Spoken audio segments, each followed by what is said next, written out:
कक्षा 6 का अध्याय 2 ग्लोब, अक्षांश और देशांतर। पिछले अध्याय में हम पढ़ चुके हैं कि हमारी पृथ्वी गोलाकार नहीं है।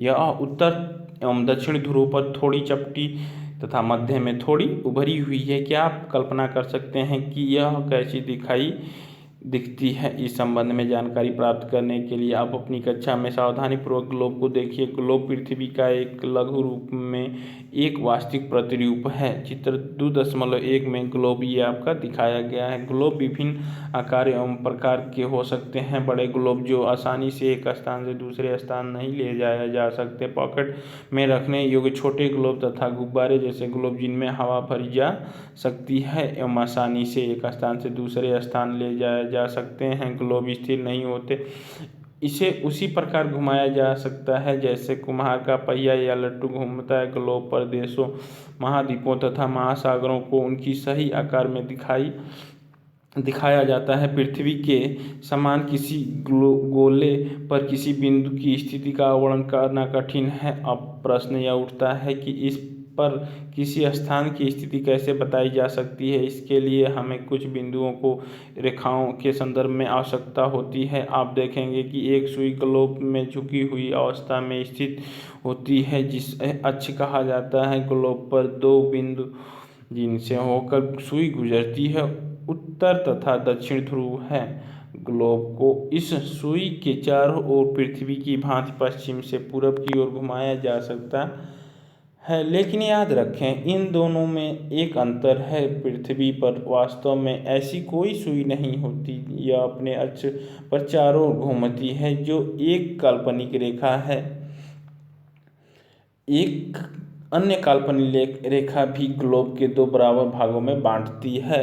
आओ कुछ करके सीख लेते हैं कि एक बड़ा सा गोलाकार आलू ले लीजिए या गेंद ले लें, स्वेटर की बुनने वाली सलाई इसको इसमें अंदर घुसा दें और सलाई ग्लोब में दर्शाए गए अक्ष के अनुरूप अब आप इस आलू या गेंद को उसके अक्ष पर बाएं से दाएं घुमा सकते हैं। इसे विषुवत वृत्त कहा जाता है। पृथ्वी के उत्तर में स्थित आधे भाग को उत्तरी गोलार्ध तथा दक्षिणी वाले आधे भाग को दक्षिणी गोलार्ध कहा जाता है। ये दोनों बराबर के आधे भाग होते हैं। इस प्रकार विषुवत वृत्त पृथ्वी पर एक काल्पनिक वृत्त बनाती है।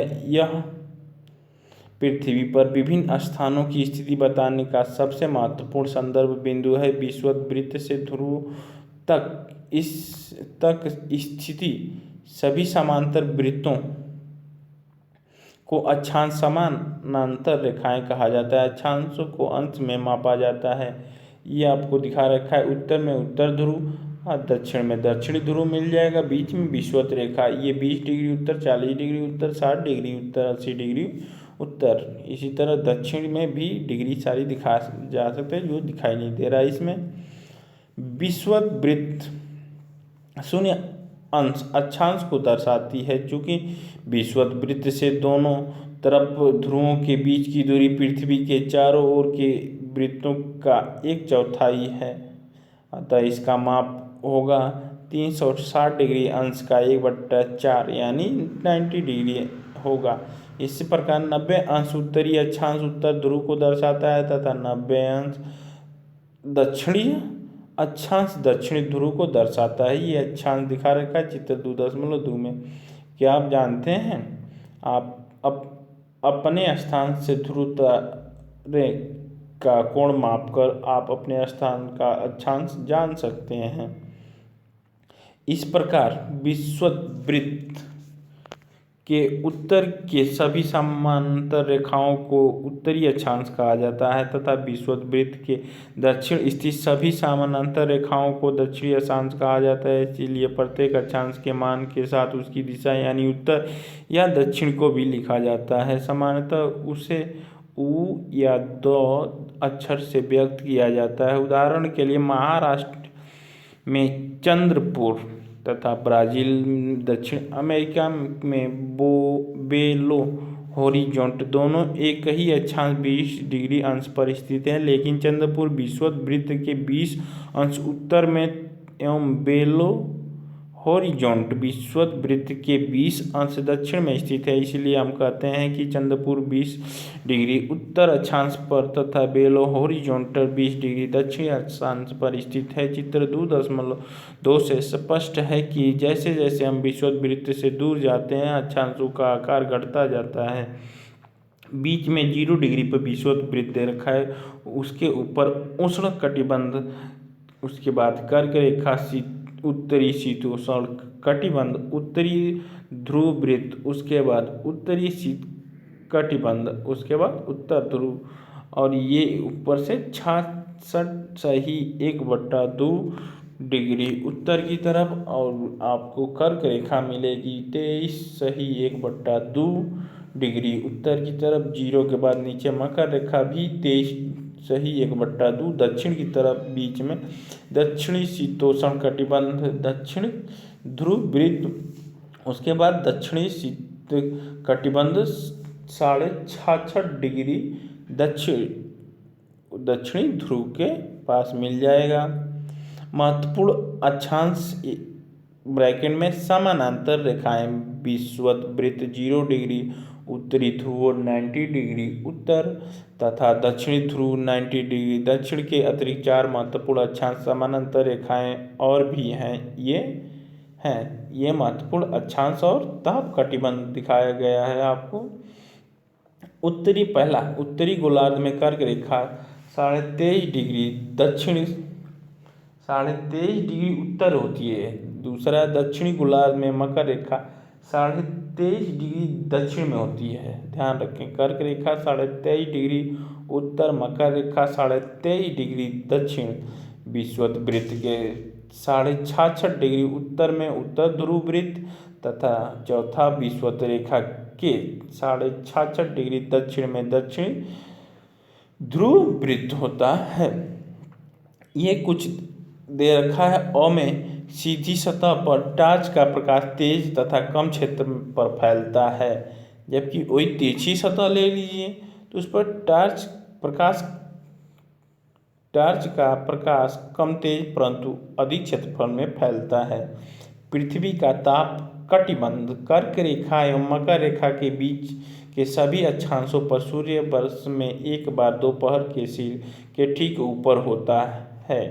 इसीलिए इस क्षेत्र में सबसे अधिक ऊष्मा प्राप्त होती है तथा इसे उष्ण कटिबंध कहा जाता है। कर्क रेखा तथा मकर रेखा के बाद किसी भी अक्षांश पर दोपहर एवं सूर्य कभी भी सिर के ऊपर नहीं होता है। ध्रुवों की तरफ सूर्य की किरणें तिरछी होती जाती हैं। इसी प्रकार उत्तरी गोलार्ध में कर्क रेखा एवं उत्तरी ध्रुव वृत्त तथा दक्षिणी गोलार्ध में मकर रेखा एवं दक्षिणी ध्रुव वृत्त के बीच वाले क्षेत्र का तापमान मध्यम रहता है, इसीलिए इन्हें शीतोष्ण कटिबंध कहा जाता है। उत्तरी गोलार्ध में उत्तर ध्रुव वृत्त एवं उत्तरी ध्रुव तथा दक्षिणी गोलार्ध में दक्षिणी ध्रुव वृत्त एवं दक्षिणी ध्रुव के बीच के क्षेत्र में ठंड बहुत होती है, क्योंकि यह सूर्य क्षैतिज से ज़्यादा ऊपर नहीं आ पाता है, इसीलिए ये शीत कटिबंध कहलाते हैं। देशांतर यहाँ पर दिखा रखा है, चित्र 2.5 में देख सकते हैं। देशांतर के लिए उत्तरी ध्रुव ऊपर, नीचे आपका तब होगा दक्षिणी ध्रुव। 180 डिग्री दिखा रखा है, उसके बाद 150 डिग्री पूरब, 120 डिग्री पूरब, 100, उसके बाद 90 डिग्री पूरब, उसके बाद 60 डिग्री पूरब, उसके बाद 30 डिग्री पूरब 0 डिग्री, उसके बाद 30 डिग्री पश्चिम, 60 डिग्री पश्चिम, 90 डिग्री पश्चिम और 120 डिग्री पश्चिम, 150 डिग्री पश्चिम। देशांतर क्या है समझते हैं।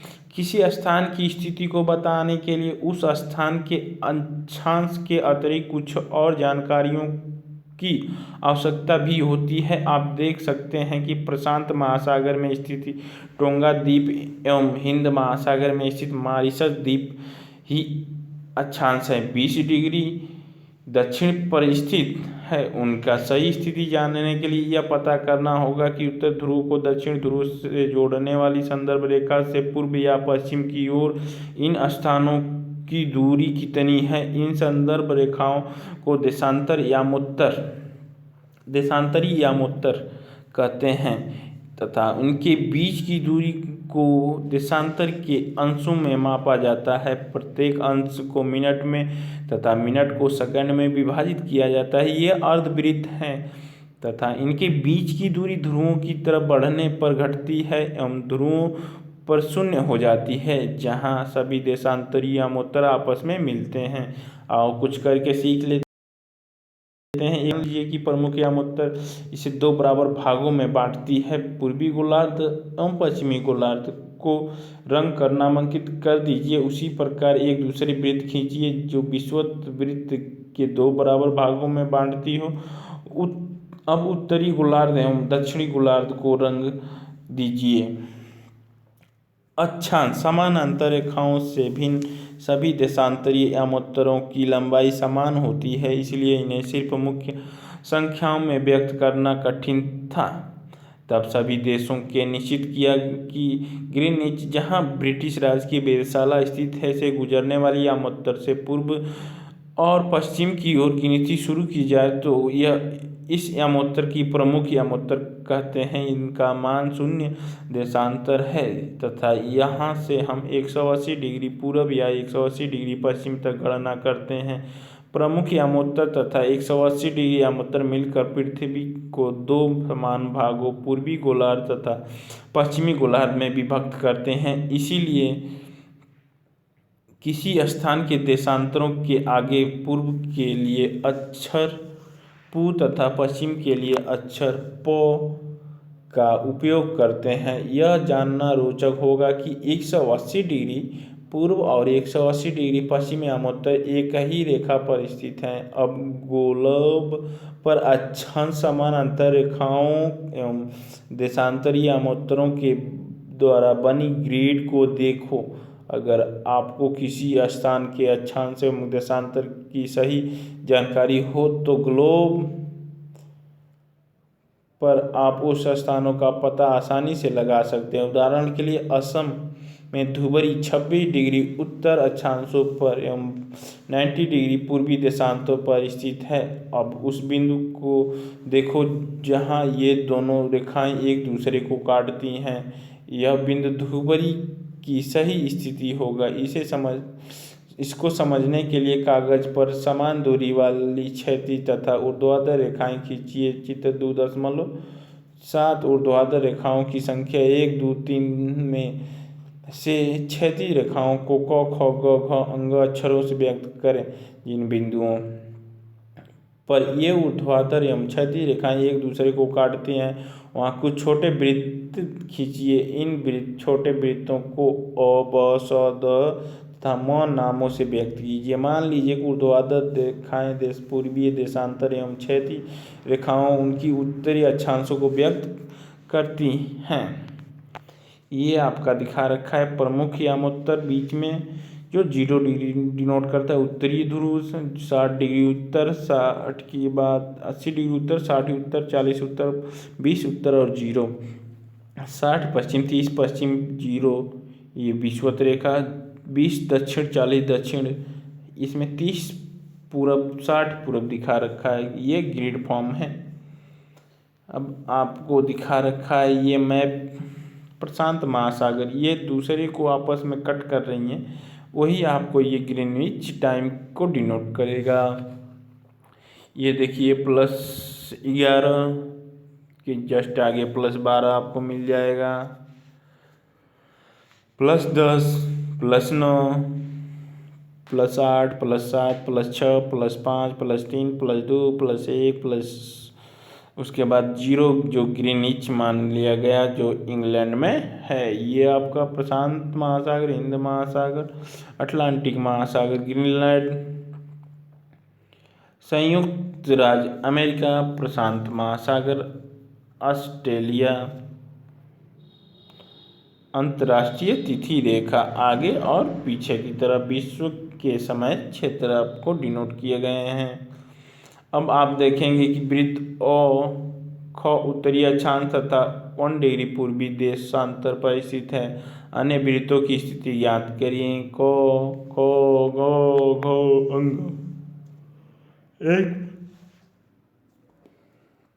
एक प और ब, 2 प खाली खाली, 3 प स द, 4 प ध। देशांतर और समय साधन पृथ्वी, चंद्रमा एवं ग्रहों की गति है। सूर्योदय एवं सूर्यास्त प्रतिदिन होता है अतः स्वाभाविक ही है कि यह पूरे विश्व में समय निर्धारण का सबसे अच्छा साधन है। स्थानीय समय का अनुमान सूर्य के द्वारा बनाने वाली परछाई से लगाया जा सकता है, जो सूर्य दोपहर में सबसे छोटी और सूर्य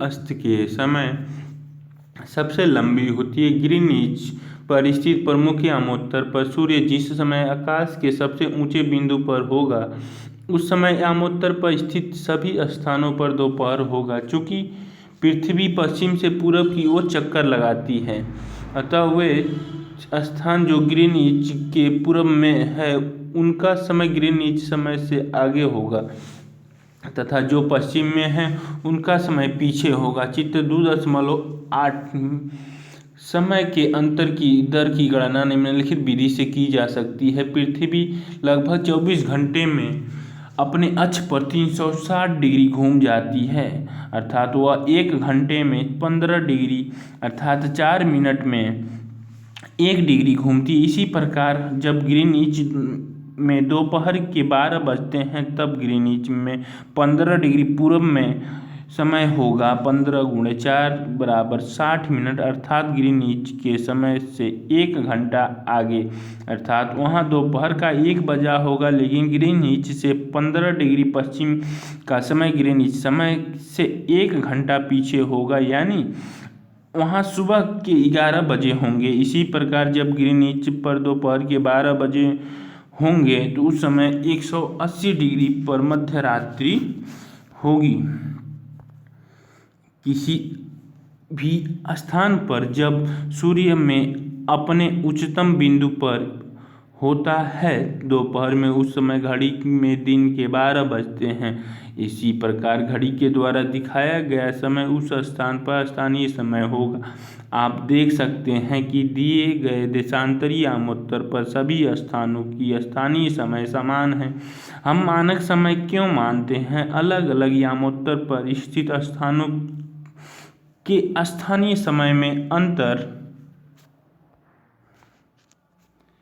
भारत के क्षेत्र का मानक यामोत्तर दिखा रखा है। भारत का मानक यामोत्तर 68 डिग्री पूरब और 97 डिग्री पूरब और 82 1/2 डिग्री पूरब, ये मानक यामोत्तर भारत के मैप में दिखा रखा है। मानक क्यों मानते हैं देखते हैं, तो इसमें समय और यामोत्तर में अलग अलग अंतर क्या है। से होकर गुजरने वाली रेलगाड़ियों के लिए समय सारणी तैयार करना कठिन होगा। भारत में गुजरात के द्वारक तथा असम के डिब्रूगढ़ के स्थानीय समय में लगभग 1 घंटे 45 मिनट का अंतर होगा। इसीलिए यह आवश्यक है कि देश के मध्य भाग से होकर गुजरने वाली किसी यामोत्तर के स्थानीय समय को देश का मानक समय माना जाए। इस यामोत्तर रेखा के स्थानीय समय को पूरे देश का मानक समय माना जाता है। भारत में 82.5 डिग्री पूरब यानी 82 डिग्री 30 मिनट पूरब को मानक यामोत्तर माना गया। इस यामोत्तर के स्थानीय समय को पूरे देश का मानक समय माना जाता है। इसे भारतीय मानक समय के नाम से जाना जाता है। कबीर भोपाल के निकट एक छोटे नगर में रहता है। वह अपने मित्र आलोक से कहता है कि क्या वे लोग आज रात्रि में नहीं सो पाएंगे? भारत एवं इंग्लैंड के बीच एक क्रिकेट मैच लंदन में 2 बजे अपराह्न में शुरू होगा, अर्थात भारत के समय अनुसार मैच शाम 7:30 बजे शुरू होगा तथा देर रात्रि में समाप्त होगा। क्या आप जानते हैं कि भारत एवं इंग्लैंड के बीच समय का अंतर क्या है? भारत ग्रीनिच में 82.5 डिग्री पूरब में स्थित है तथा यहाँ का समय ग्रीनिच समय से 5 घंटा 30 मिनट आगे है। इसीलिए जब लंदन में दोपहर के 2 बजे होंगे तब भारत में शाम को 7:30 होंगे। कुछ देशों का देशांतरी विस्तार अधिक होता है जिसके कारण यहाँ से अधिक मानक समय अपनाया गया है। उदाहरण के लिए रूस में 11 मानक समयों को अपनाया गया है। पृथ्वी के एक घंटे वाली 24 समय क्षेत्रों में बांटा गया है। इस प्रकार प्रत्येक समय क्षेत्र को 15 डिग्री देशांतर तक क्षेत्रों को घेरता है।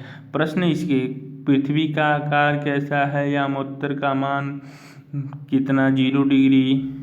खाली स्थान को भरें।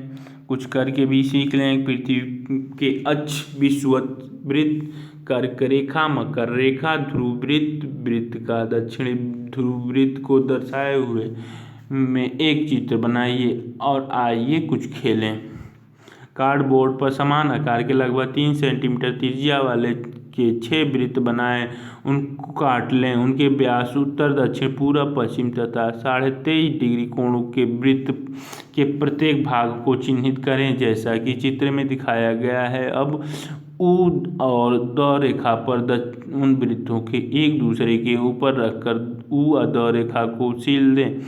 अब 12 अर्धवृत्त बनाते हैं। मान लें कि एक अर्धवृत्त ग्रीनिच यामोत्तर, प्रमुख यामोत्तर जो 0 डिग्री को दर्शाता है, यहाँ से छठा अर्ध 180 डिग्री यामोत्तर होगा। दोनों तरफ 0 डिग्री तथा 180 डिग्री के बीच 5 अर्धवृत्त होंगे जो 180 डिग्री की दूरी पर पूर्व एवं पश्चिम देशांतर हैं। ध्रुवों को दिखाने के लिए उत्तर दक्षिण रेखा के दोनों छोरों पर पिन लगा दें। पूर्व पश्चिम बिंदुओं को छूता हुआ एक रबड़ बैंड लगा दें जो कि विषुववृत्त को दर्शाएगा। पूर्व से पश्चिम बिंदुओं के 23.5 डिग्री दक्षिण, उत्तर एवं दक्षिण बिंदुओं पर 2 रबड़ बैंड लगा दें जो कटिबंध को दर्शाएगा। ये रबड़ बैंड लगा दिया उत्तर से दक्षिण और ये उत्तर 23.5 डिग्री पूरब, 23.5 डिग्री पश्चिम, 23.5 डिग्री पश्चिम, 23.5 डिग्री पश्चिम दोनों को दर्शाया गया है।